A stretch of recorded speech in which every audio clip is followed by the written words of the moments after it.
Hey everyone, thanks for being here today for our introductory press conference welcoming Klay Thompson, Naji Marshall, and Quentin Grimes to the Mavs. We're excited to have them in Dallas. In a second, I'm going to turn it over to our VP of Basketball Operations and Assistant GM Michael Finley for some opening remarks, and then we'll go into questions. If you have a question, please raise your hand. We'll find you with the microphone. And please state your name and affiliation so these guys can try to get to know you. With that, Finn. Yes. First of all, welcome everyone here. Thank you for coming. It's an exciting day for us to add these young men to our organization. Last year, we had a pretty successful year. We did come up a little bit short, but like every other team in this league except for one, we went into this summer trying to get better. And I think with the addition of these three young men here, we're taking a step in the right direction and trying to get better. We have three great young men who I think will do a great job for us on and off the court. And we're very excited to have them a part of the Mavericks organization. So without further ado, open up for questions. Mike Curtis, Dallas Morning News. Just wanted to say welcome to Klay, Naji, and Quentin. This question is for Klay. Just after 13 years with the Warriors, why was now the time to depart for a new team, and what made Dallas the destination for you?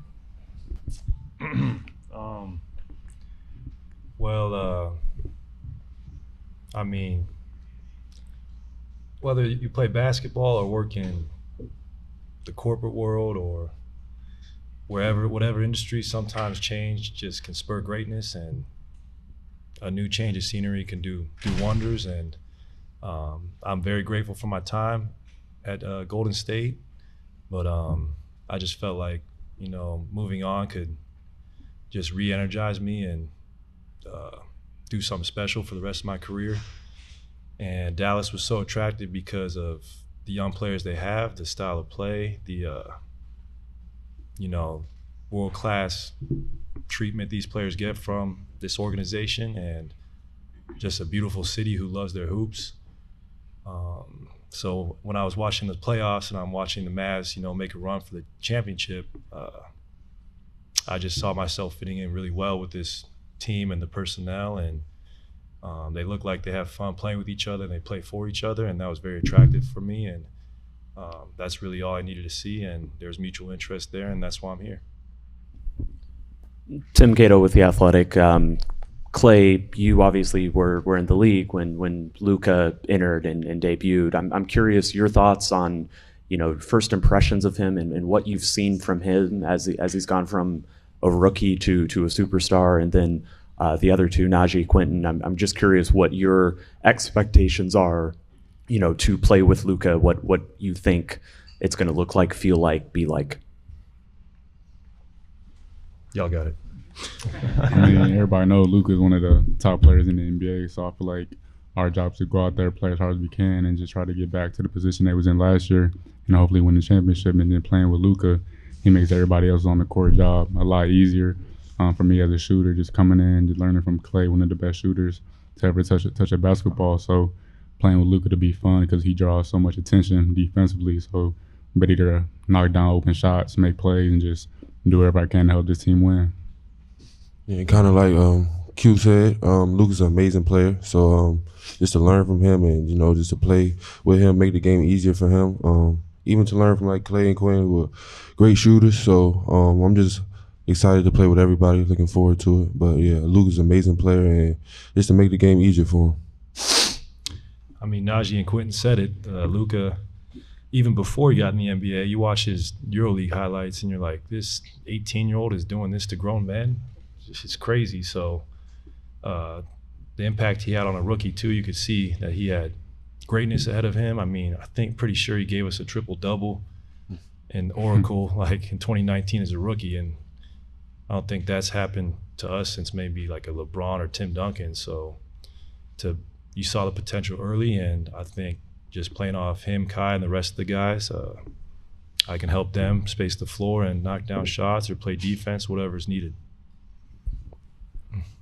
Tim McMahon, ESPN. Klay, I'm sure you've heard, and I know you had conversations with Steph, with Steve Kerr. What has this been like for you, just emotionally, kind of going through?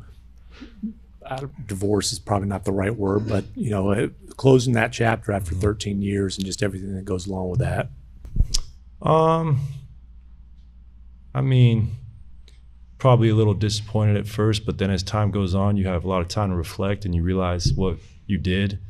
They can't take that away from you as far as the championships records are meant to be broken, but the impact you have on a community and all that, that will forever live. And sometimes, breakups are necessary to do what's right. And I'm not the first athlete in the NBA to go through this. I did grow up in Portland, and I remember when Scottie Pippen came to the Blazers, that was like the biggest day of my life. And I'm not saying I'm Scottie, but they were right there against the Lakers, almost won a chip. So I take a lot of inspiration from past athletes and how their careers might have gone, astray when they either left the team or joined a new team. And some guys thrive, and I look forward to just kind of being rejuvenated here and playing a lot of good basketball left in the tank. Kevin Gray, Mavericks Radio Network here on the left, Klay, for a question for Klay. For you, just two-part question. What was your relationship with Kyrie Irving and how that influenced you making the decision to come to Dallas? And how would you define yourself as a player at this stage in your career and what that means to help this Mavericks team try to win a championship going forward? Some good questions. Kyrie and I are good friends. I mean, we came to the league together in 2011. We played on Team USA together twice. Obviously, we played against each other in the highest stages for many years, and I've always been a fan of Kai's game, and guarding him was hell, so it's nice to be on the other end of that for once and see other defenders get loose and get shook by him. That's going to be a good sight to see. And then part two, at this point in my career, I mean, still can't leave me open, and I can guard, and I'm just excited. I still think I can do what I've been able to do, and it's just about being in the best shape I can possibly be. But I know I can help this team, whether it's the knowledge I've gained or big scoring nights. I just still know I can be a very, very good player in this league. Well, you're good.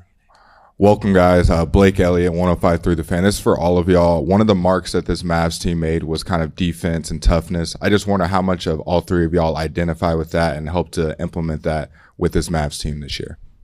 Well, I say playing against these two, I mean, that's why they're here. Not because it's pretty, because they lock up, they're willing to do the dirty work, and I've got against both them. So we're going to have some battles in practice. I'm excited about that. Definitely. That's kind of my MO, toughness, defense. So one of the things I bring to the game, and something I love to do. So like you said, that's kind of what they used to get where they got this year. And I'm just here to pick up whatever slack they lost or just add to. Yeah, same thing, just reiterate what they said, just coming in. That was kind of my calling card, coming in from Houston, playing for Coach Sampson, kind of, you can't play defense, you're not going to be on the floor. So playing for Tibbs as well, too. If you don't play defense and scrap and fight for every 50-50 ball, you're not going to court. So that's what I try to do from day one, and I'm going to still do it till I can't play the game anymore, really.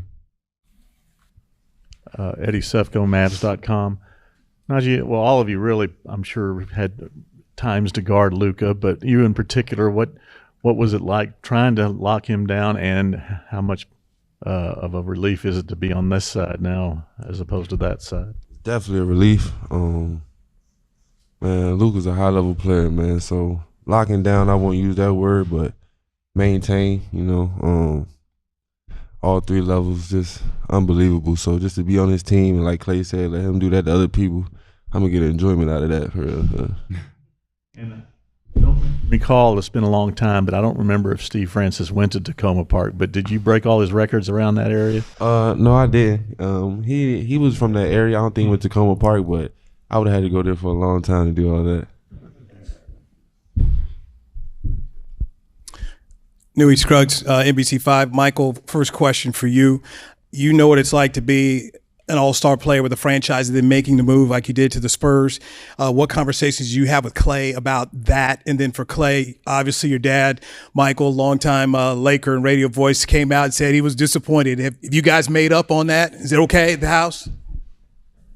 Well, to answer your question, we talked about this at dinner, and it wasn't about the basketball. I talked to him more about the experience and the veteran leadership that he can bring to the team.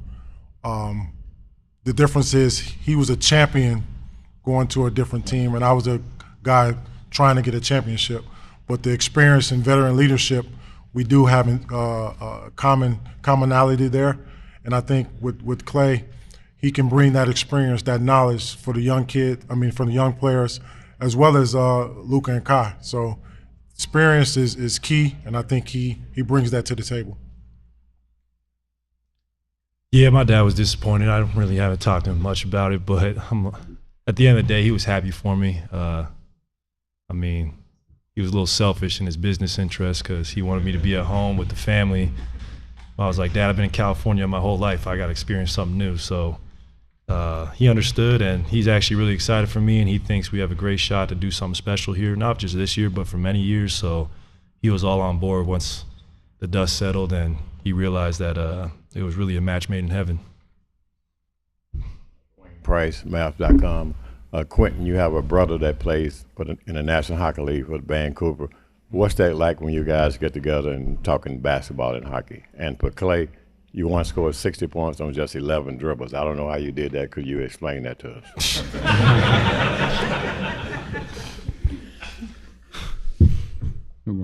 I'll go big. Just being when my brother being in NHL, it was really my first year actually going to see him in the playoffs, because just in high school I had AAU for a couple of leagues and seasons in the league. He was knocked out the first round and stuff like that. So being able to go watch him in the playoffs, you kind of showed like what it's like for him, because he's going on his thing. He just signed another contract, so it'll be going on at year 18 when he's done.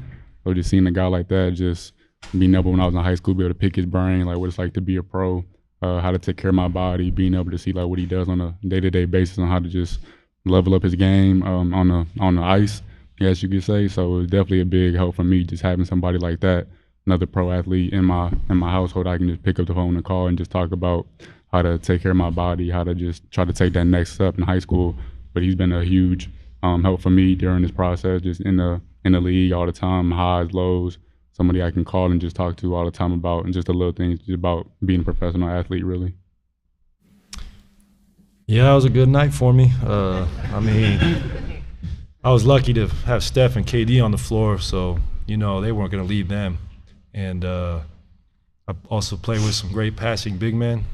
Zaza was on the team, and he gave me permission to wear number 27 here, actually, so that was nice of him. But other than that, just one of those nights where you're in the zone and you don't really think about much other than just getting that ball and let it flick off your wrists. And hopefully you have many nights like that in the Mavs uniform, though. That'd be nice. Good morning. Over here to your left, Valencia King with Real Talk Sports. Welcome to Dallas, all of you. And my question is kind of deals with family, and you touched on it a little bit, Q, but we know no one gets to this level of success without a support in the village around them. What is it like sharing these moments with your family, and how do you kind of have those conversations and thanking them for being your support along the way? Yeah, my family has been super, super supportive my whole career. My mom should do, I think, as any mom would, to do whatever she could to make sure to see her son reach her dreams, and just I give all the glory to her. Her and my dad were the biggest inspirations for me growing up. They did anything possible for me to make sure I was in the best position possible to reach my dreams. So I give really all the credit to them, because without them, I definitely wouldn't be here today at all. Yeah, definitely. Basically stole the words out of my mouth. My mother, my dad, my AAU coach. They just really been supportive of me. I got a bunch of siblings, so they're just all happy for me, and it's just a great time for us all. Put in a lot of work to get here, and they all helped me out and played a factor. So just to be able to be at this moment and just to have them here even is unbelievable. Yeah, like Naji and Quentin said, just starts with your parents. And I was lucky enough to have two brothers who beat up on me until I was 18, both professional athletes. And my father played obviously in the pros, so it kind of was my calling. I just wanted to do what he did, and fell in love with the game early, and they never forced me really to do anything. I always had a love for it, and they just always supported me. And I'm excited to get them out here to Dallas, though. We're going to have a great time, and Southern hospitality is real, so I'm really excited to experience that. Rashad Miller, Dallas Weekly. I have 2 questions for Naji and one for Klay. First, you know your nickname, the Knife. You were undrafted, so what was the motivation behind you making sure that you had different things that you could display on the court? And also, last season, the Pelicans faced a lot of injuries. So how was that? How did you utilize that time to get better at the game? Being undrafted, what motivated me, I just knew I was a good player. And I just wanted the opportunity to showcase my skills. And I knew when I got that opportunity, you know, it was over with. But as far as the Pelicans, yeah, we had a lot of injuries, and just being able to be the next man up. You know, other teams don't have sympathy for you. And, you know, when it's your opportunity, you gotta take full advantage of it, you know, because you may not get many. So that's just kind of how I looked at it, really. And for Klay, I know the Bahamian team didn't make it to the Olympics, but what do you see for that program, and what do you want to contribute to that program? Oh, man, shout out Chris DeMarco and him being able to bring the islands together, and a nation of 400,000 people.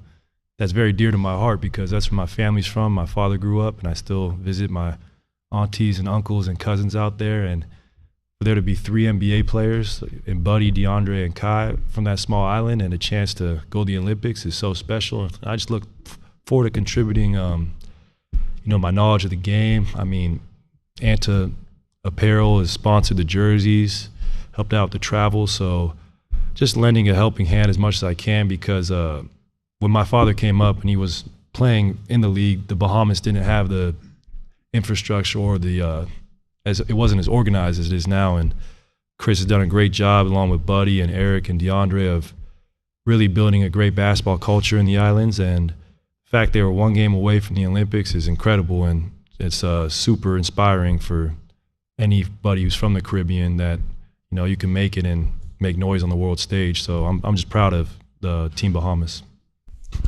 Klay, Chuck Cooperstein, Mavericks radio play-by-play.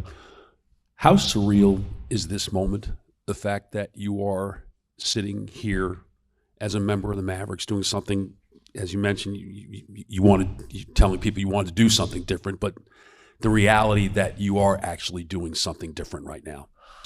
Yeah, it's surreal, but I'm embracing it. The organization showed me so much love, and the fans, whether it's on the internet or in the street, are very grateful. And everyone I met, there's just a great buzz around the city, especially coming off a championship appearance. Everyone wants to get over that hump, and that's what was so attractive to me, is to be someone who can help them win and help these young guys grow. And being on the back end of my career or in my 30s, it's so special to have this opportunity. Not many guys who play 13 years get a chance to win a championship or championships to end their career. And I think we're set up for a great run, and expectations are high, but you got to welcome that. I mean, that's what you want as an athlete. You want to have that pressure, and you want to have expectations from the fan base, the city, that, you know, we want a winner. And that's what attracted me too. I'm not really into breaking more shooting records. I just want to win at this point. That's what I learned in Golden State. Like, everyone's got to make sacrifices to win at the highest level, and I'll make sacrifices for the team, but as long as we play winning basketball, that's all that matters. Skyler Dixon with the AP. Klay, Steph said this week that the thing he wanted for you more than anything was to see the joy back in your game. Had you lost some of the joy in the game?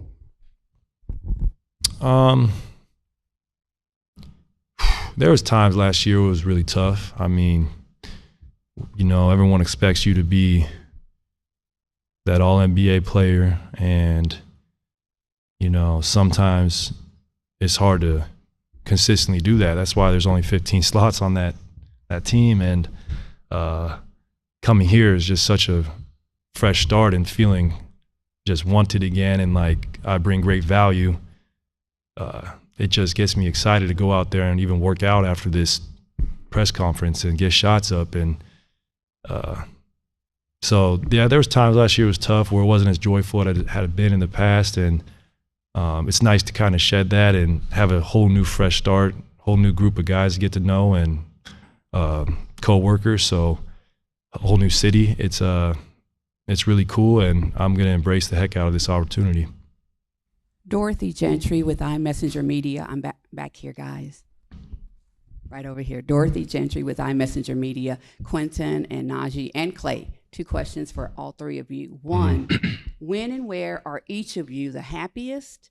And then number 2, if you had a different talent other than basketball, what would that be? Can you sing, dance, tap dance, swim, what? I'm going to let the Young Bucks get that one first. I got to think about that.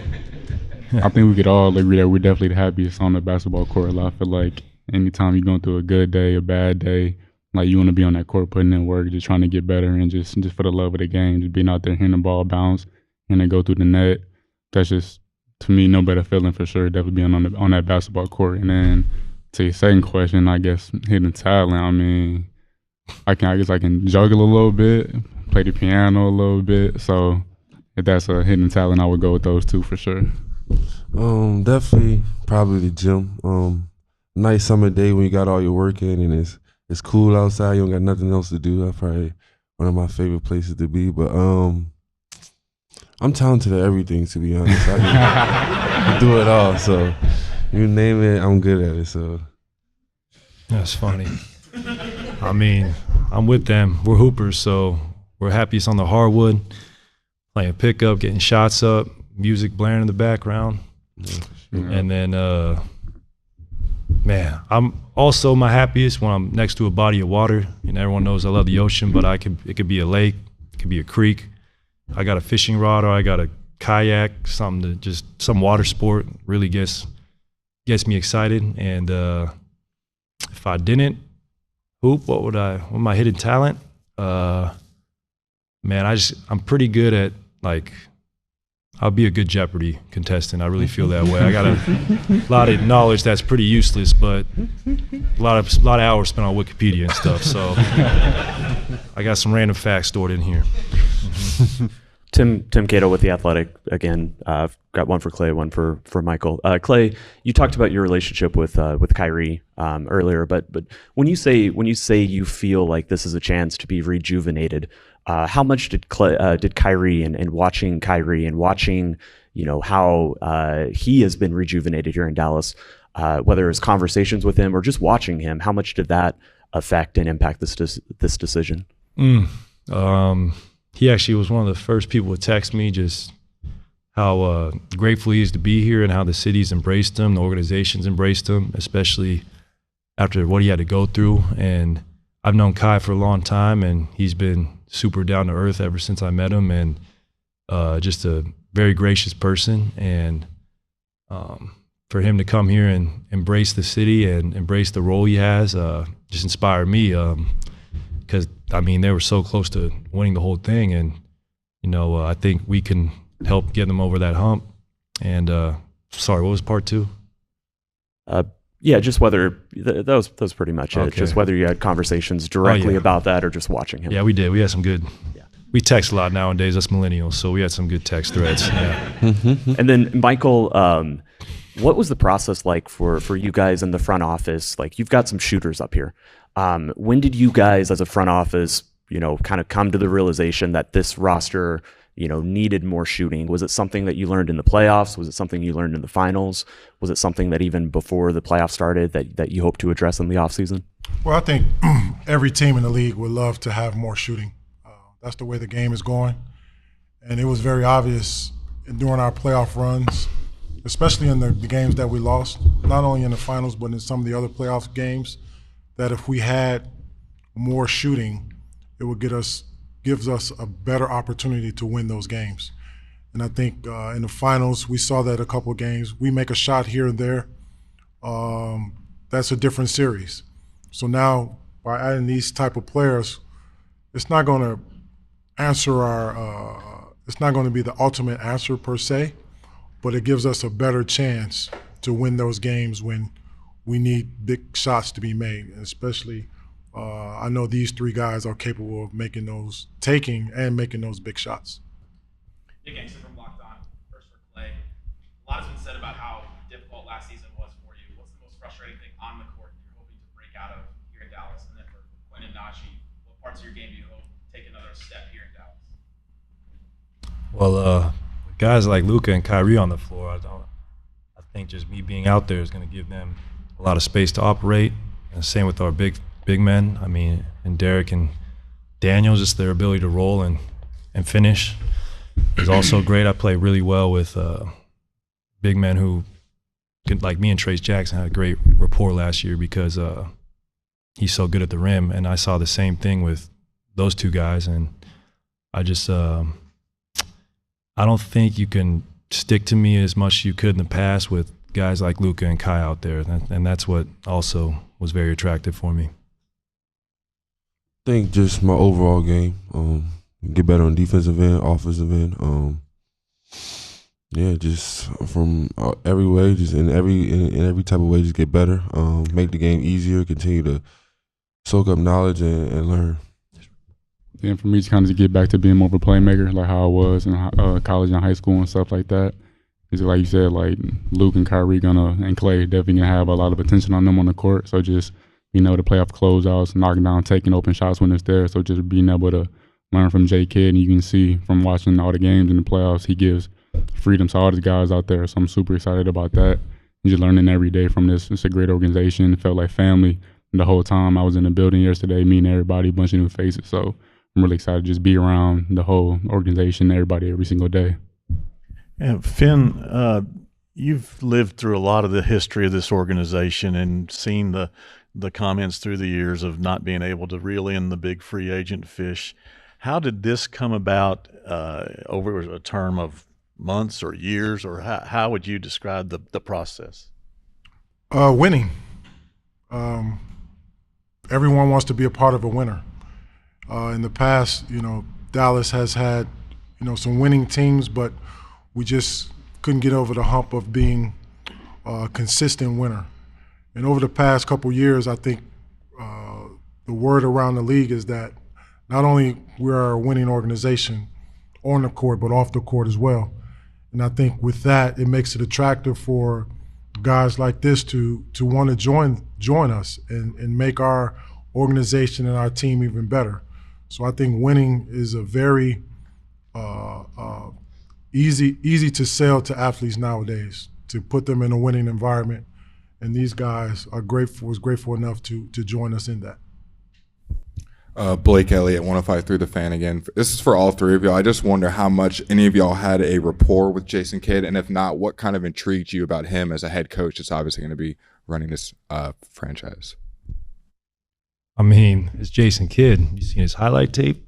Still, like, Luka will throw crazy passes, but I still have not seen the passes made that J Kidd used to make to this day. And just learning from a Hall of Fame talent like that, someone who I really grew up idolizing and appreciating his game and his athleticism. He just has a mind for basketball, and I know we're all excited to play for him. Like, I'm just excited to ask him what it was like to guard Michael, then guard Kobe, and I got a lot of questions for him, really, because I grew up watching that whole era.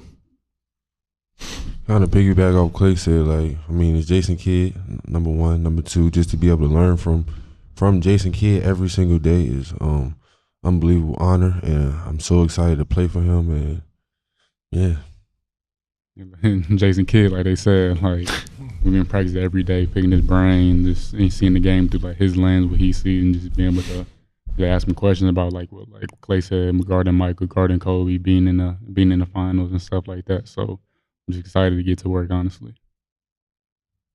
Chuck Cooperstein again with the Mavs play-by-play on radio. For all three of you, how did you guys choose the numbers that you ultimately are going to be wearing? Klay? Well, Kyrie took my numbers, so I was pretty – no, I'm just kidding. I mean, it's a change for me, so I'm not mad at the change. I'm actually excited for it. I mean, there's been a lot of great 31s in this franchise history. Jason Terry won a championship wearing that number, and we play very similar style as far as the off-guard position, spacing the floor, shooting. So he had a great year with them. Who else? I mean, Nick wore 31 here? Wow. I don't remember the Nick days when he was on the Mavs, huh? That's right. They had a good year with him too. But love Nick, the quick. But I mean, Reggie Miller wore 31, and I watched so much footage of Reggie coming off screens as a teenager, especially his game-winning, his ability to make game-winning shots. I mean, that is the most inspiring thing to see as a shooter, because he had no fear whether he made or missed the shot. He was going to live or die by it. And I still have that image of him in the East Finals pushing off Mike, curling off the right wing and cashing that three. I mean, that's how I modeled my game after, just being able to space the floor, and you can't leave me open like you could Reggie. And that was an inspiration for me as well. And I thought I'd have a chance to pass him in threes made, so that'd be a cool way to honor someone who really paved the way for a shooter like me. 13 is kind of a number I wore growing up, and played some of my best basketball, and honestly got to hear, wearing that number. So I think the mentality I had wearing that number and how I approach the game is something I want to get back. So yeah. Yeah, and 5 was my high school number coming back to Texas. 24 is retired because of Kobe, so I learned that coming. Mark Cuban did a great job, as I think everybody should retire number 24 for sure in the NBA. So, and then coming back to Texas, 5 was, like you said, my high school number. I wanted to get back to just playing a lot more freedom, just a lot more fun. So I feel like that was a perfect thing for me to go with, honestly.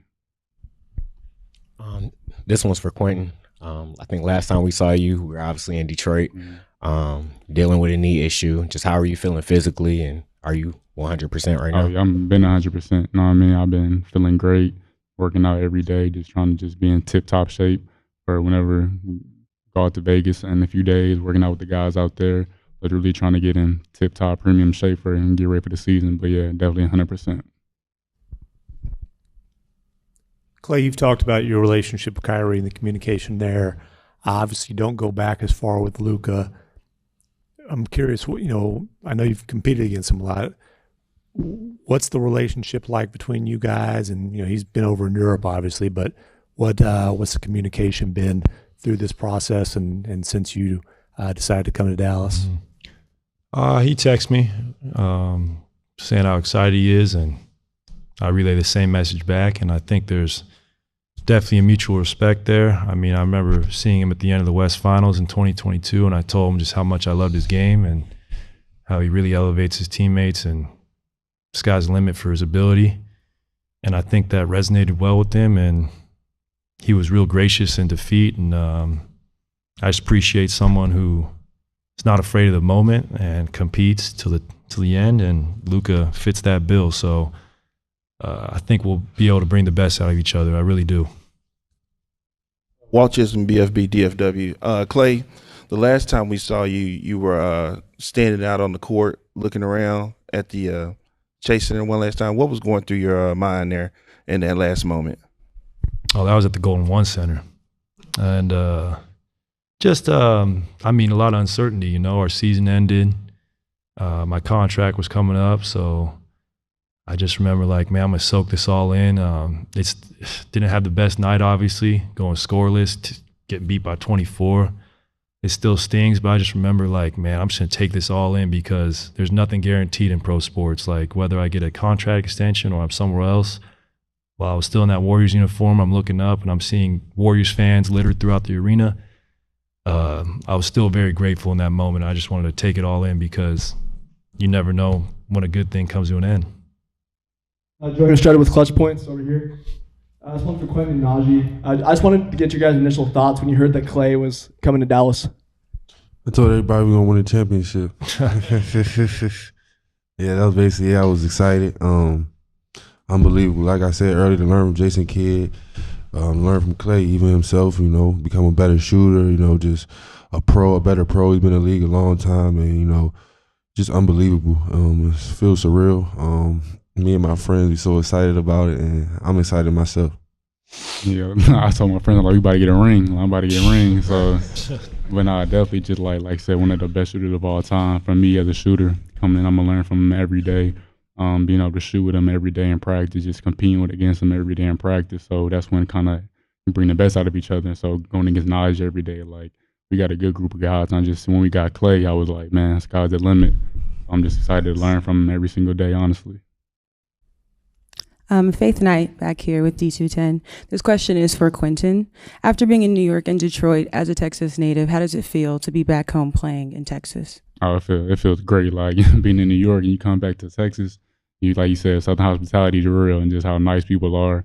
Just I've seen a lot of familiar faces already within the league. I see a couple guys from the Woodlands, my area. So it's gonna be great. My mama, she was crying. She wasn't even at the house when I got the news. She was on board the plane, so she had FaceTime me. She was bawling.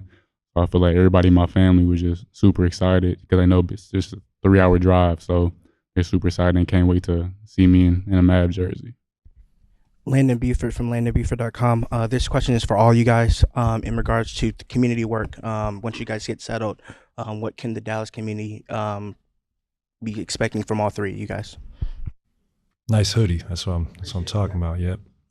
Well, I mean, I'm sure Naji and Quentin feel the same way, but there's nothing really better than being able to give back and teach the game, especially the youth, whether it's just form shooting, defensive sliding. I look forward to working with the, obviously, Mavs Foundation and getting involved in, the grassroots level. I mean, Texas is a hotbed for youth sports. I know that, and I'm excited just to share my knowledge I've gained from my career. That's really the best part. I mean, for any athlete, is being able to pass down that knowledge to the next generation. Well, definitely. I'm a huge basketball fan, so whatever level it is, high school, college, like I know everybody. So coming up, I know, like Klay said, the grassroots out here is pretty good. So just tapping into that, giving my knowledge back, and just paying back what the game gave to me. I look forward to, exploring and seeing what they got to offer as far as the youngins and just teaching them everything I can.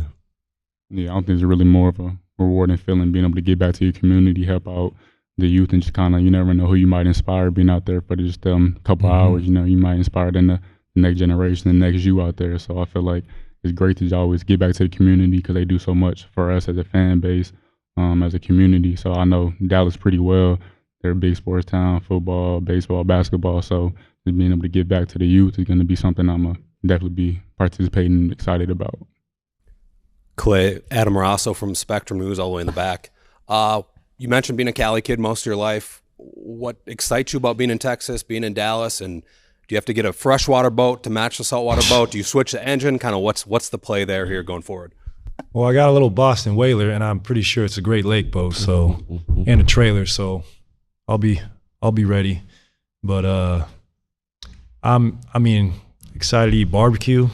I'm excited to go to a Cowboys game. Just do all the things. Not too much barbecue though, because I'm getting a little older, so I gotta that diet's serious. So, but on cheat days for sure. But I'm just embrace the culture. I mean, go to a Rangers game. I got a couple friends on that team who play with my little brother in the Dodgers and in the AAA. So I'm just excited to get a feel of the city and just embrace my new city. It's very exciting. So first question this is Noah Weber from the Smoking Cuban. First question is for Quentin. Quentin, there was a stat from the end of your time with the Knicks that you were guarding the toughest players in the league. You ranked first. Do you take pride? Why do you take so much pride in guarding the toughest players? And then question for Klay and Naji. When you see the Mavericks have the #1 defense to close the year, how exciting is that to be able to join that and bring y'all's defensive skills to that?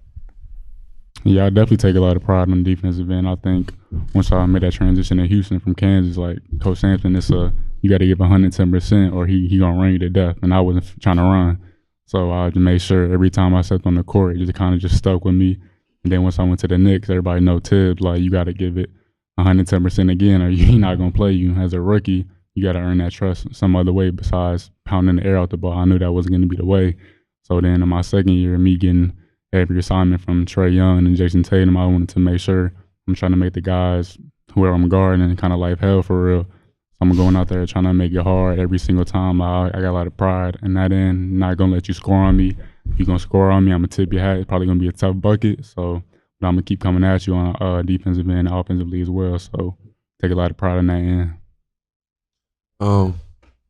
I think it's unbelievable, especially, what I bring to the game and just to be #1 in the defense, and to add to that is just crazy, and I'm just really looking forward to it. I mean, I'm so excited. You know, I used to have to do the A job, which is chase around the best player for 40 minutes. And although I'm capable, having great defenders, especially on the wing, just gives me a lot of relief to be able to switch and guard bigs to point guards. And just the versatility of this team defensively, I think, has gotten better this offseason. And us three can really, you know, guard anyone on the perimeter or even on the block. We're not afraid of that challenge, and I think that's what Michael and the rest of the front office saw in us, is like, these guys compete. And as an athlete, skill is important, but that competitiveness, that's what really puts you over the top. Skin Wade from the Mavericks TV broadcast and the Ben and Skin show. I'm not really concerned about Naji, but a little bit with Quentin and Klay, that you were dodging Dorothy's question about the dancing. So I would like to get you on record. Do you have a specific dance move or an overall dance floor strategy that you like to employ? I mean, I can Texas two-step a little bit. Ooh. So I mean, I'm back in Texas, so I know how to Texas two-step. So to answer that question, I can do that one for you. I don't have a go-to move. It kind of just flows, but I think I'm a good dancer. I've never watched myself on film dancing, so I don't want to really, but I think I'm a good dancer. When I'm in a good mood and something's going right in my life, I'm gonna let it rip on the dance floor, just being honest. Tori Garcia with the Dallas Morning News. Michael, obviously this organization lost a big asset in Derrick Jones Jr. What do you see from Naji specifically that's similar and different to his game? Well, you know, Naji brings the toughness similar to what Derrick Jones brought to us. He has the ability to guard, in my opinion, you know, 1 through 5 if need be, and he has a desire to get better. You know, he's going to do whatever it takes, you know, to win ball games, and that's one of the things that really attracted us to the young man. And I'm looking forward to see him, you know, take on those challenges night in and night out. And I know that if he continues to do that, that the sky's the limit for him. Dwayne Price again. Klay, the Mavericks only scored they only hit 18% of their three-pointers in the NBA Finals against Boston. Were you sitting there watching the series and saying, I scored 60 points on 11 dribbles. I'm going to Dallas and get another ring. That's funny. Well, you know, that regular season defense, a little different than that finals defense. But, I mean, I was watching just as a basketball fan, and, you know, I did see, like, man, I could really help this team. They're right there. They're maybe a few pieces away. Not big adjustments, but just very little adjustments from getting over the top. I mean, Dirk went through it in his first finals, and Luka did too. So we're knocking on the door, and that's what really, really got me excited to be here.